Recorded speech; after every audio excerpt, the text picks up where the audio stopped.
아무것도 염려하지 말고 다만 모든 일에 기도와 간구로 너희 구할 것을 감사함으로 하나님께 아뢰라. 그리하면 모든 지각에 뛰어난 하나님의 평강이 그리스도 예수 안에서 너희 마음과 생각을 지키시리라. 아멘. 네, 오늘 함께 봉독한 말씀을 통해서 감사 속에 숨겨진 기적의 열쇠라고 하는 말씀으로 잠시 은혜를 나누겠는데요. 말씀을 나누기 전에 우리 주종빈 목사님 평소에 제가 존경하고 또 전임 선교국장님이셔가지고 늘 제가 가시는 길들을 뒤를 보면서 존경하고 있었는데 이렇게 귀한 자리 불러주시고 귀한 성도님들 말씀을 전할 수 있는 기회를 주셔서 또 하나님께 감사하고 목사님께 감사하고 또 우리 성도님들께도 다시 한번 감사의 말씀을 드리면서 말씀을 나누겠습니다. 오늘 말씀에 보면 처음에 아무것도 염려하지 말라라고 하는 말씀이 나오죠. 그런데 염려란 무엇인가를 사전에 한번 찾아봤습니다. 그랬더니 사전에 여러 가지로 헤아려 걱정하는 것이라고 사전에 정의가 되어 있습니다. 그래서 쉽게 이야기하자면 성경적으로 염려라고 하는 것은 두려움 또는 걱정을 의미하는 것을 말합니다. 따라서 오늘 빌립보서 4장 6절에 나오는 아무것도 염려하지 말라라고 하는 말씀을 쉽게 풀어보자면 어떻게 풀 수 있냐면 아무것도 두려워하지 말고 아무것도 걱정하지 말라라고 우리가 이해할 수 있는 겁니다. 염려라고 하는 것은 앞으로 일어날 일들에 대한 두려움과 걱정이 있는 것을 말하는데 우리 신앙인들에게 있어서 이러한 걱정과 두려움의 문제는 사실 주님을 신뢰하느냐 신뢰하지 않느냐의 문제와 연결되어 있습니다. 잘 들어보세요. 신앙인이 염려한다는 것은 모든 것을 합력하여 선을 이루게 하신다는 주님을 믿는 겁니까? 안 믿는 겁니까? 걱정한다는 것은 모든 것을 합력하여 선을 이루신다고 하는 그 주님을 못 믿는 거예요. 못 믿는 겁니다. 못 믿으니까 걱정하는 거예요. 신뢰하지 못하니까 두려워하는 거라고 볼 수가 있습니다. 따라서 아무것도 두려워하지 말고 아무것도 걱정하지 말라는 얘기는 다른 말로 또 바꾸면 뭐죠? 주님을 믿어라. 주님을 신뢰하라. 그런 말과 동일한 것입니다. 따라서 염려는 하나님에 대한, 주님에 대한 불신이에요. 못 믿는다는 뜻입니다. 우리가 염려한다는 것은 하나님께서 우리를 위해서 일하신다는 것을 믿지 못한다는 것입니다. 하나님이 우리의 문제를 해결하실 수 있다는 것을 잘 믿지 못한다는 것이에요. 그래서 예수님도 이 염려에 대하여 반복적으로 말씀하신 적이 있어요. 여러분 아마 들으시면 다 기억하시고 외우실 암송하실 말씀인데 마태복음 6장 25절에 보면 한번 보세요. 그러므로 내가 너희에게 이르노니 목숨을 위하여 무엇을 먹을까? 무엇을 마실까? 몸을 위하여 무엇을 입을까? 뭐 하지 말라? 염려하지 말라. 그 다음에 그 똑같은 장에서 예수님께서 또 뭐라고 말씀하시냐면 너희 중에 누가 염려함으로 그 키를 한 자라도 더할 수 있겠느냐. 염려함으로 나아지는 게 있다 없다? 없다라고 반복적으로 말씀하고 있어요. 따라서 예수님께서 이처럼 염려에 대해서 염려하지 말라라고 반복적으로 말씀하고 있는 것은 다시 한번 말씀드리지만 염려는 하나님과의 신뢰 관계를 방해하는 겁니다. 우리가 무엇인가를 염려하고 있다고 하는 것은 그 밑바닥에는 어떤 마음이 있는 거냐면 하나님을 잘 못 믿는 거, 예수님을 잘 신뢰하지 못한다는 그런 의미가 있는 거예요. 그런데 이 염려는 우리 신앙에만 영향을 미치는 게 아니라 이 염려는 우리의 생명에도 영향을 미친다는 연구 결과가 나왔어요. 영국의 과학 전문지인 뉴 사이언티스트의 보고에 의하면 새로운 것을 두려워하는 사람은 그렇지 않은 사람보다 수명이 짧을 수 있다라고 하는 기고문이 나온 적이 있는데요. 그 내용을 쉽게 정리하자면 이렇습니다. 염려, 걱정, 두려움을 하면 스트레스 호르몬이 나오고 그 스트레스 호르몬이 많이 나오면 신체 기능이 손상되고 노화를 촉진할 수 있다는 거예요. 그러니까 쉽게 이야기할게요. 걱정하면 얼굴이 좋아 보여요? 얼굴이 안 좋아 보입니까? 얼굴이 안 좋아 보이지요?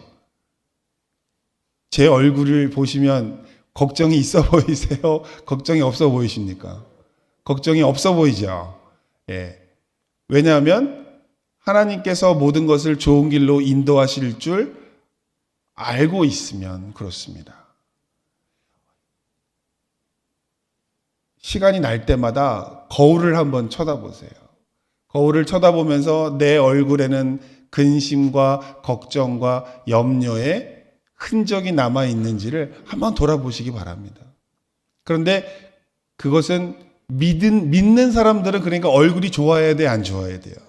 좋아야 돼요. 왜냐하면 걱정할 일이 없으니까. 뭐예요? 하나님이 좋은 일을 허락해 주실 거니까. 나중에는 승리하게 하실 거니까. 모든 것을 합력하여 하실 거니까. 그게 염려 없는 믿음의 삶이라고 하는 것입니다. 실제로 마음을 고생하는 사람들은 얼굴이 상하기도 합니다. 그리고 그 상한 것이 지속되면 마음의 병을 얻고 마음의 병이 지속되면 몸의 병으로 이어지는 것 우리가 다 알고 있지 않습니까? 따라서 예수님께서 염려하지 말라, 오늘 사도 바울이 염려하지 말라라고 권면하고 있는 그것에는 우리의 영적인 상태를 위해서도 건강을 위해서도 염려하지 말라라고 하는 말씀인 것과 동시에 우리의 건강한 삶을 위해서도 염려하지 말라라고 말씀하고 있는 것이지요. 따라서 여러분 염려하지 마시길 주의 이름으로 축원드립니다. 좋은 말로 할 때 축원드립니다. 염려하지 마십시오. 오늘 특별 새벽기도 기간에 하나님께 기도 제목이 있어서 나오셨잖아요. 그러면 그 안에 감사가 있고 근심과 걱정을 떨쳐버리고 하나님께 나아가시는 여러분 되기를 주의 이름으로 축원을 드립니다. 자, 그러면 염려를 하지 말라라고 한 다음에 그러면 염려의 반대 또는 염려를 이길 수 있는 것, 염려를 치료할 수 있는 것을 성경은 제시하고 있는데 그것이 무엇이냐면 바로 감사입니다. 감사예요. 오늘 성경에 보면 이렇게 나오죠. 아무것도 염려하지 말고 다만 모든 일에 기도와 간구로 너희 구할 것을 감사함으로 하나님께 아뢰라 라고 나오잖아요. 그런데 한글 성경은 여기에 보면 기도와 감사가 떨어져 있어요. 너희의 구할 모든 것을 기도와 간구로 간구하되 뭐래요? 감사함으로 구할 것을 감사함으로 구하라고 또 이렇게 분리가 돼 있어요. 기도와 간구와 감사가 떨어져 있는데 원래 이 원어 성경을 보면 이 감사가 떨어져 있는 게 아니라 감사가 붙어 있어요. 그래서 제가 다시 번역을 해드릴게요. 아무것도 염려하지 말고 감사가 있는 기도와 간구로 너희 소원을 하나님께 아뢰라.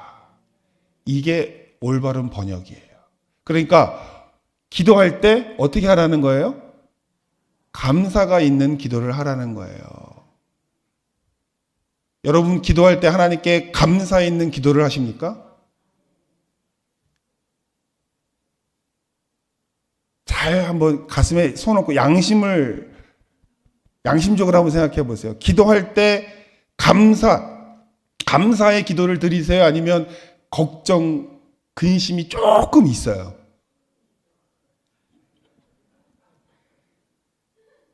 내일이 이제 수능이잖아요. 근데 자녀들과 손자, 손녀들 위해서 기도하시면서 하나님께 우리 자녀들이 좋은 성적을 얻을 수 있도록 우리가 내일부터 하루 종일 또 기도할 거잖아요. 그런데 그 기도할 때 어떤 마음으로 기도하셨어요? 또 하실 거예요. 나는 기도하는데 우리 자녀가 실수하면 어떡할까? 좋은 성적이 안 나면 어떡할까? 그런 걱정의 마음이 조금이라도 있어요, 없어요? 예, 말이 없는 거 보니까 있는 거죠. 그런데 기도를 할 때 우리가 보통 걱정하면서 기도할 때가 많아요. 하나님이 내 기도를 들어주실까?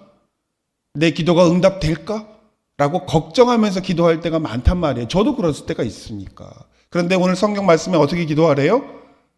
감사하면서 기도하라는 거예요. 기도가요, 불평하면서 기도할 수도 있고, 걱정하면서 기도할 수도 있고, 염려하면서도 기도할 수 있는 거예요. 그런데 오늘 기도는 뭐래요? 염려, 근심, 걱정하지 말고 어떻게 해요? 감사가 있는 기도를 드려라. 그런데요, 왜 감사할까요? 왜 감사할까요? 왜 감사가 있는 기도라고 할까요? 응답될 줄 믿는 거니까. 따라서 아까 염려는 믿는 거예요? 의심하는 거예요? 의심하는 거죠. 근데 감사는 믿는 거예요? 의심하는 거예요? 믿는 거예요. 따라서 하나님께 기도하려면 의심하는 기도하지 말고 믿는 기도를 하라는 거예요. 믿으니까 감사가 나오는 거죠. 그래서 오늘 빌립보서 4장 6절에는 그렇게 이야기하는 거예요. 모든 일에 의심하며 기도하지 말고 모든 일에 감사하며 기도하라. 그게 감사에 담겨져 있는 기적의 열쇠라고 저는 생각해요. 어떤 사람이 기적을 경험하느냐? 이루어 주실 줄 믿고 기도하는 그 사람에게 하나님의 기적이 임하는 줄 믿습니다. 기도와 간구는 하나님과 소통하는 거예요. 기도는 하나님과의 대화잖아요. 그런데 대화할 때 어떻게 대화하라고요? 믿으면서 대화를 해야죠.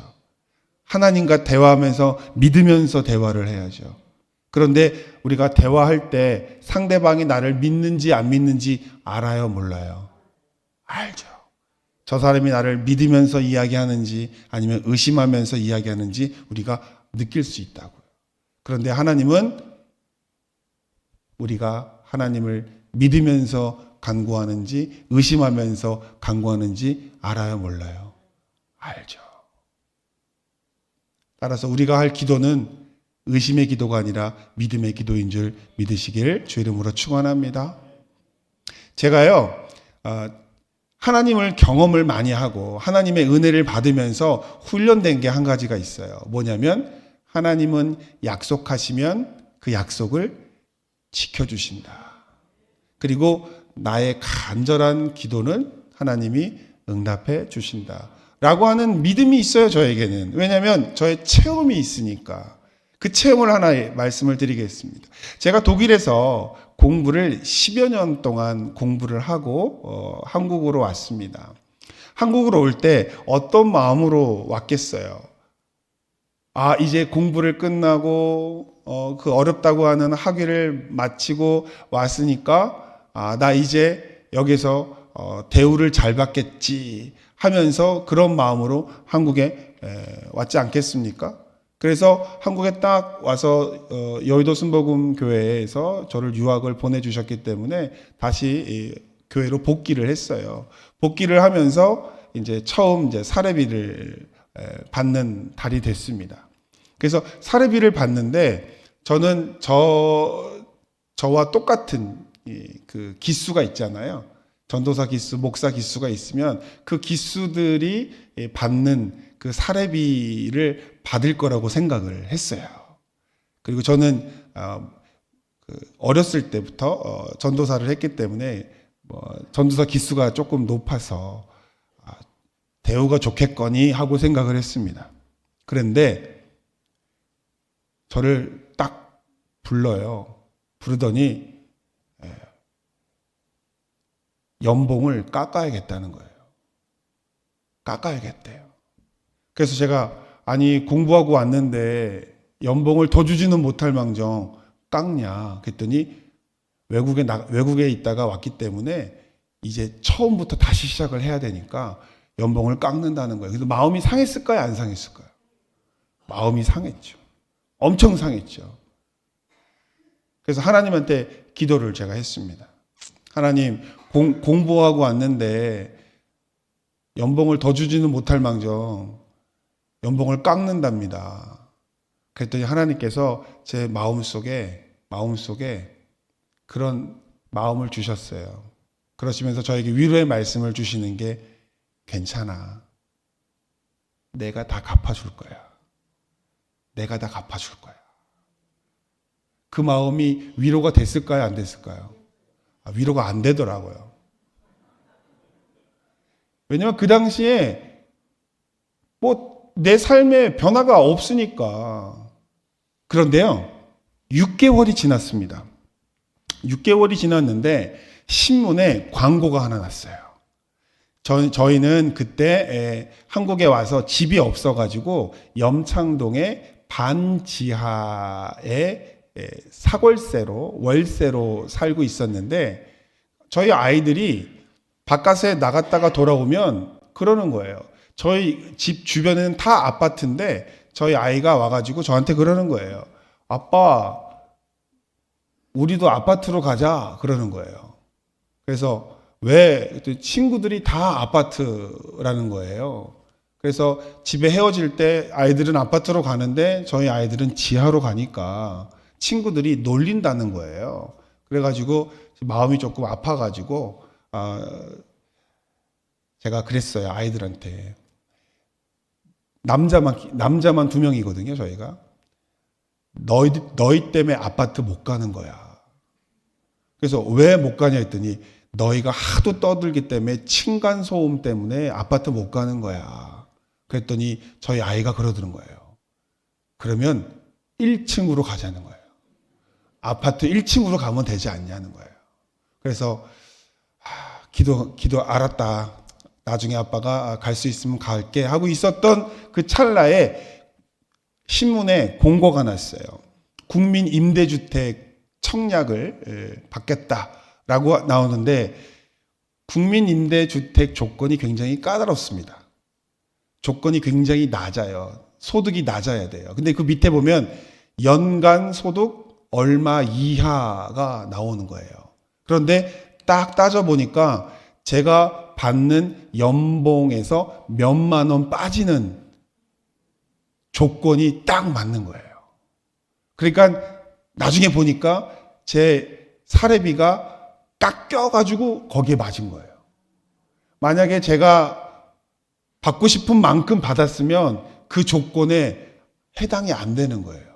그래서 그 조건에 딱 해당이 됐어요. 그런데 제가 나중에 알았는데 그것만 해당이 되면 되는 게 아니라 점수가 있더라고요. 점수. 그래서 상위 몇 %에 속해야 되고 서울에 얼마 거주해야 되고 자녀가 몇 명이고 뭐 있고 해서 점수를 다 따져봤는데 점수가 될까요? 안 될까요? 안 되더라고요. 그래서 하나님 점수가 안 되는데요. 그래서 제가 그랬어요. 점수를 다 따져봤어요. 다 따져봤는데 한 가지 방법이 있더라고. 다자녀. 저희 집 아들이 2명이에요.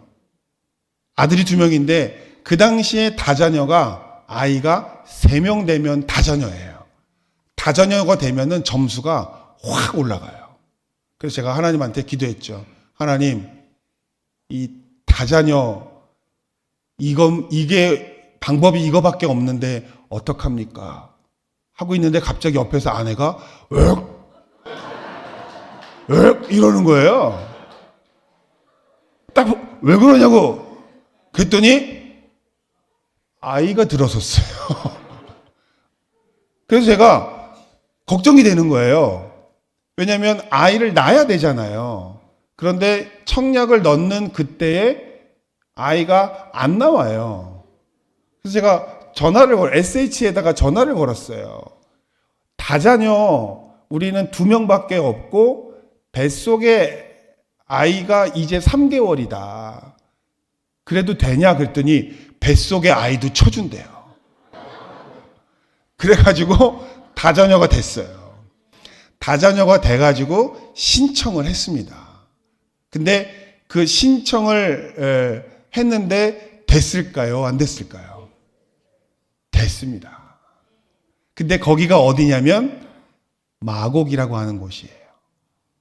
여러분 마곡 들어보셨죠? 마곡 아파트 단지가 굉장히 커요. 그 단지에 저희가 당첨이 된 거예요. 그런데 그 다음에는 걱정이 하나 또 있어요. 뭐냐면 저희가 아들만 아까는 2명 했잖아요. 나중에 나온 애도 아들이에요. 그래서 아들이 3명인 거예요. 3명이 아파트 가면 어떻게 이게 해결이 되겠습니까? 그래서 하나님한테 열심히 기도했어요. 하나님, 아파트 소음, 이 층간 소음 때문에 이거 너무 걱정인데 어떡합니까? 라고 기도를 했거든요. 그래서 딱 배정을 받았는데, 배정 받는 것도 하나님의 뜻, 뭐 내가 어떻게 할 수 있는 게 아니니까 딱 배정을 받았는데, 제가 그 아파트에서 10년을 살았거든요. 근데 10년 동안 아파트 소음, 층간 소음으로 위층, 아래층에서 저희 집에 찾아와 가지고 뭐라고 한 적이 한 번도 없어요. 왜 그런 줄 아세요? 저희 집 라인이 다 다자녀 라인이야. 윗집도 아랫집도 다 다자녀야. 그러니까 위에서 쿵쿵거려도 네 집이나 우리 집이나 거기서 거기니, 또 저희가 쿵쿵거려도 이 아랫집도 자기들도 다자녀니까 그 밑에 집도 어렵겠니, 윗집도 어렵겠니. 그래가지고 10년 동안 한 번도 층간소음 때문에 사이가 나빠진 적이 한 번도 없어요. 그래서 엘리베이터를 타고 내릴 때 저희 층 그 사람들은 늘 항상 웃으면서 인사하면서 타고 내릴 수가 있었던 것입니다. 그 다음에 한 가지가 더 있는데, 아파트가 보통은 이렇게 똑바로 올라오잖아요. 근데 저희 아파트는 이렇게 올라가다가 꺾였다가 올라갔다 꺾였다가 이렇게 모양을 좀 이쁘게 좀 지어 놓은 아파트예요. 근데 보통 아파트가 2종류더라고요. 하나는 복도식이 있고 하나는 계단식이 있더라고요. 근데 저희 아파트는 서민 아파트 국민 임대이기 때문에 아파트가 복도식이에요. 그런데 저희 아파트가 올라오다가 꺾이고 올라오다 꺾이는 바람에 저희가 11층에 살아요. 11층에 사는데 그 올라오다가 저희 층에서 딱 꺾여요. 그래가지고 저희 11층에 저희 집밖에 없어요. 복도는 있는데 저희 집밖에 없어요. 그래서 저희는 11층 펜트하우스에서 살고 있습니다. 그리고 그 복도가 한 10여 메타 정도 되는데 그 복도를 저희가 그냥 다 쓰고 있습니다. 그래서 저희 집에 놀러 오시는 분들이 저희 집을 부러워하는 게 아니라 저희 집 복도를 부러워해요. 왜냐하면 저희 집이 워낙 좁은 데다가 아이들이 북적북적 되는 데다가 짐이 많으니까 짐을 복도에다가 다 내려놓는데, 보통 복도에다가 내려놓으면 소방법에 의해서 복도에 내놓으면 안 되잖아요. 근데 저희 집은 그게 해당이 안 되는 게 어차피 막혀 있어가지고 소방 그 들어오는 문이랑은 반대이기 때문에 거기는 소방법이랑 상관이 없어요. 그러니까 저희가 거기다 놓고 살아서, 저희가 사실은 18평 정도 되는 집인데 실제로는 한 40평 정도 놓고 쓰는 집이 된 거예요. 그런데 재미난 것은 그 지하 그 단칸방에서 이 아파트로 이사를 오려고 하는데 포장 이사밖에 안 하더라고요. 이사를 오려고 하니까는 돈이 어마어마하게, 저희 형편에서는 어마어마하게 들더라고요. 그런데 그것도 하나님께 기도했죠. 하나님, 이사 비용이 없는데 어떡합니까? 근데 그때 여의도 순복음교회에서 출산 장려금이라는 거를 주시는 시절이었고, 지금도 주고 있는데, 저희 아이가 셋째잖아요. 셋째는 500만 원을 줬어요. 그래가지고 이삿날에 맞춰가지고 500만 원을 받아가지고 그 500만 원으로 이사를 갈 수가 있었습니다. 그래서 저희 아이들이 이제 첫째가 지금 중학교 3학년이고 둘째가 6학년이고 셋째가 초등학교 3학년이거든요. 그러면 첫째가 둘째가 셋째를 괴롭혀요. 얼마나 3학년이니까는 아무 힘도 없잖아요. 그 첫째도 둘째도 막 괴롭히거든요. 그러면 셋째가 막 울어요. 울면 제가 그 첫째와 둘째에게 이렇게 얘기합니다. 니들 이 셋째 무시하면 안 된다. 이 셋째는 나올 때 오른손에 아파트 문서를 왼손에 500만 원을 쥐고 나온 놈이다. 얘 아니었으면 니들 다 길거리 나 앉을 뻔한 놈들이다. 따라서 막내를 괴롭히지 마라. 제가 이 일을 경험하고 난 다음에 다시 한번 깨달은 게 있어요. 하나님이 내가 다 갚아줄게. 우리가 때로는 내 마음대로, 내 뜻대로, 내 계획대로 되지 않고 마음이 상할 때가 있고 속상할 때가 있고 눈물이 날 때가 있고 억울할 때가 있고 그럴 때가 있을 때 하나님께 나아가면 하나님께서 내가 너의 기도를 들었다. 내가 너의 눈물을 보았다. 내가 너를 도와줄 거다. 라고 말씀을 하실 때 그 말씀이 이루어진다는 거, 하나님은 우리의 눈물을 보고 계신다는 거, 우리의 기도를 들어주신다는 거, 그 다음부터는요, 저는 하나님한테 기도하고 하나님이 응답을 주시면 걱정 안 해요. 왜냐하면 하나님이 들어주시는 걸 아니까. 남들이 힘들다고 하는 것도 하나님이 다 들어주시는 거 아니까. 그래서 그때부터는 걱정을 안 해요.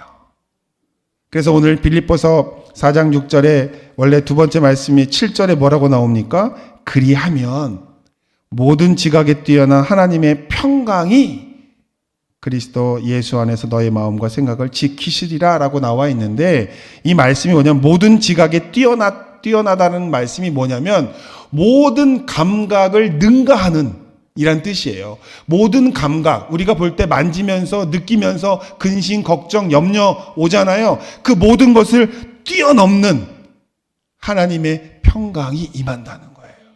어디에 임하는 거예요? 감사에. 왜? 감사는 믿으니까 감사하는 거예요. 신뢰하니까 감사하는 거예요. 하나님을 믿고 예수님을 믿고 성령님이 나를 도와주신다는 걸 믿고 감사하는 그 기도에 뭐가 임한다고요? 하나님의 평강이 임한다고. 따라서 이제 우리가 드리는 기도에 염려와 근심을 갖다 붙이지 마십시오. 그건 마귀가 주는 거예요. 내 앞에 문제가 있습니다. 기도할 때 무엇을 같이 하라고요? 감사를. 왜? 하나님은 합력하여 선을 이루시는 하나님이고 우리에게 좋은 것을 주시는 좋으신 하나님이니까 내 기도를 들어주실 줄 믿습니다 라고 생각하면서 믿음의 기도를 드리니까 감사할 수 있는 거예요. 따라서 감사는 기적을 체험하는 열쇠인 거예요. 따라서 오늘 이제 3일째 특별 새벽 기도회인데 감사하면서 이 새벽 기도회를 이어나가시기를 주의 이름으로 축원을 드립니다. 그리고 앞으로도 하나님께 드릴 때 의심하면서 염려하면서 걱정하면서 드리는 것이 아니라 반드시 이루어 주실 줄 믿으며 감사의 기도를 드리는 여러분 되시기를 주님의 이름으로 축원을 드립니다. 우리 찬송 한 장 부르고 기도할 건데요. 아무것도 염려하지 말라. 아무것도 두려워하지 말라. 이 시간 하나님께 나아갈 때 내 두려움, 염려, 근심, 걱정 다 내려놓고 주님께 나아가면서 다 같이 찬양하겠습니다. 아무것도 두려워 말라. 주 나의 하나님이 지켜주시니.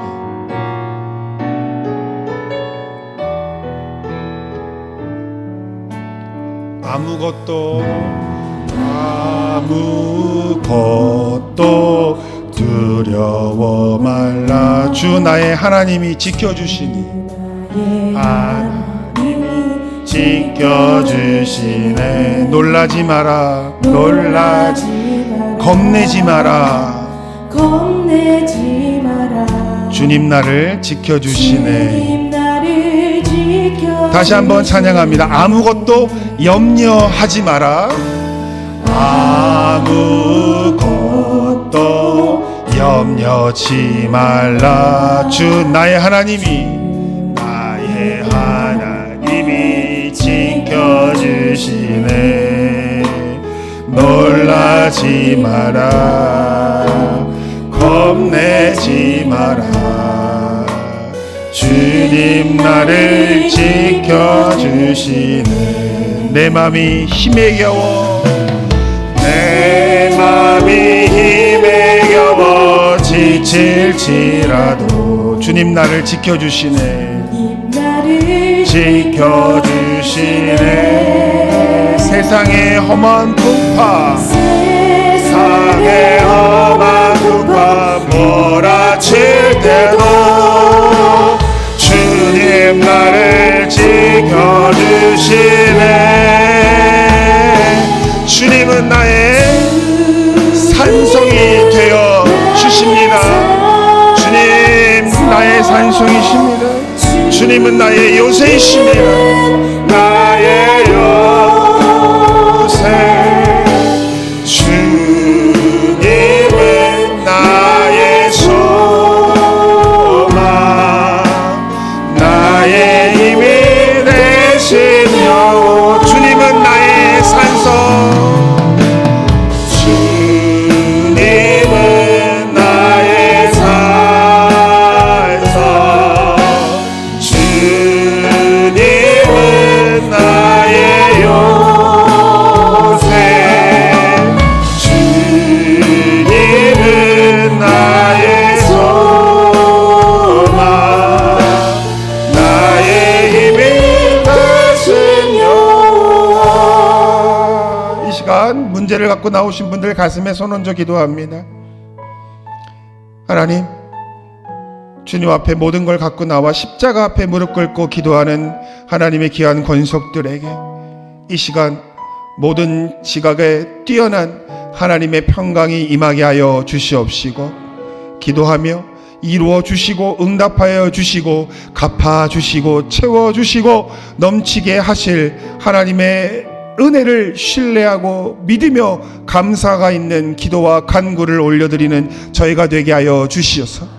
수심이 떠나가게 하시옵시고 걱정이 물러가게 하여 주시옵시고 두려움이 떨쳐지게 하여 주시옵소서.